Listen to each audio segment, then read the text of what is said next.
Greetings everyone, welcome to our video on the Purdue DataMine corporate partnership with Battelle. Our project is focused on improving deep learning models through effective hyperparameter tuning. We're working towards making these models more accurate, scalable, and reliable, with the goal of making a real-world impact in various industries, specifically the medical and biomedical text mining industry. To help guide us in our efforts, we're fortunate to have Battelle as our corporate mentors. A private nonprofit research organization, Battelle is dedicated to advancing science and technology for the betterment of society and the economy. We're excited about the potential for project to contribute to the advancement of deep learning models, and we look forward to sharing our results with you.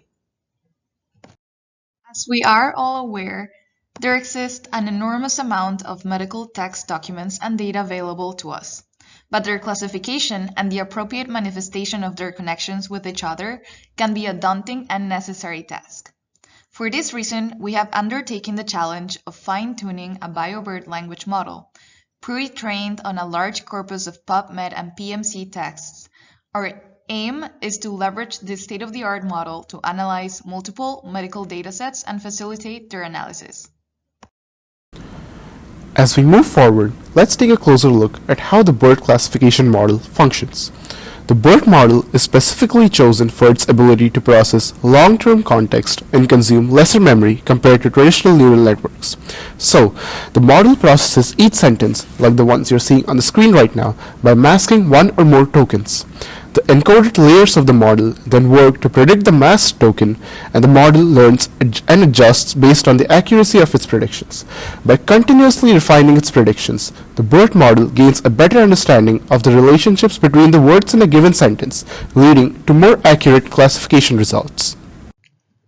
So, for our task, we use electronic health record data in the 2018 adverse drug events and the medication extraction challenge from the NTC to NLP research datasets provided by the Harvard Medical School.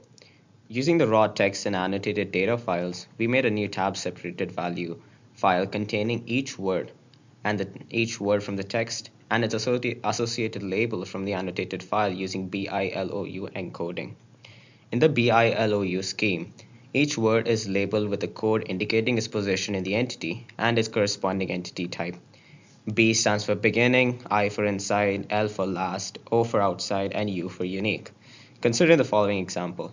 Michael Jordan would choose Bush. Michael Jordan is a person entity, so Michael is tagged with B for the beginning and Jordan with L for last.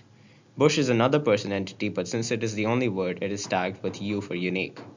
The text, now labeled in a TSV file, is fed into the BERT model for fine-tuning. A challenge on previous projects has been the large time and memory consumption when training, which would be compounded while using LSTM cells instead of transformers. Hyperband tuning allows us to parallelize the training process and monitor their loss as they're trained. Underperforming configurations are dropped to make room for new ones, speeding up the training process exponentially. Hyperband algorithms are over 10 times faster than simple random search. This graph shows us an example of hyperband training runs, where the underperformers are cut off and the better models are left to train longer. Population-based training is similar, but random variations are applied to the top performers to extract maximum performance. In following slides, we will discuss the results obtained from population-based training, which is PBT, and hyperband, two popular hyperparameter optimization techniques used in deep learning and being used in our project to tune the model. Population-based training is a hyperparameter optimization algorithm that involves training a population of models and dynamically adjusting their hyperparameters based on their performance over time. The pros of PBT include efficiently use of computing resources, robustness to different environments, and potentially better performance compared to traditional hyperparameter optimization techniques. However, PBT can also be more complex to implement, sensitive to the choice of hyperparameters and population size, and still require a good initial selection of hyperparameters to start with. Hyperband tuning has several advantages such as faster convergence, adaptive resource allocation, state-of-the-art performance, and scalability with large search space. However, it also has some disadvantages, including limited exploration of the hyperparameter space and not being suitable for all problems. In summary, while hyperparameter tuning can significantly improve the performance of deep learning model, it is important to consider its limitation and whether it's suitable for the specific problem at hand. These are the results of our hyperparameter tuning.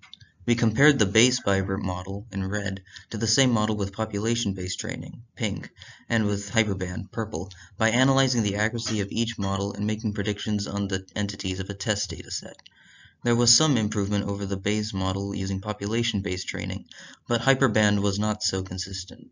For some areas, like ADE, hyperband performed by far the best, but when trying to classify entities such as duration, which is the length of time one should administer a drug for, it performed the worst, even worse than the plain BioBERT model.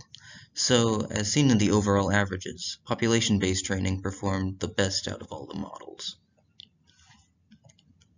In conclusion, we were able to use various algorithms, hyperband and population-based training, to fine-tune our base model to make more accurate predictions in identifying entities inside text.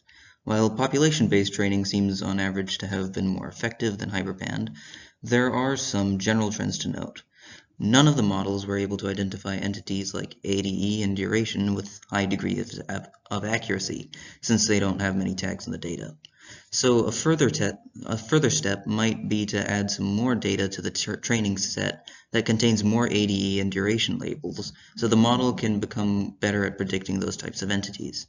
We could also start applying this model to more types of medical data to get more variety and add to the model's prediction capability. And that's the end of our presentation. We hope you enjoyed it. Thank you very much for watching.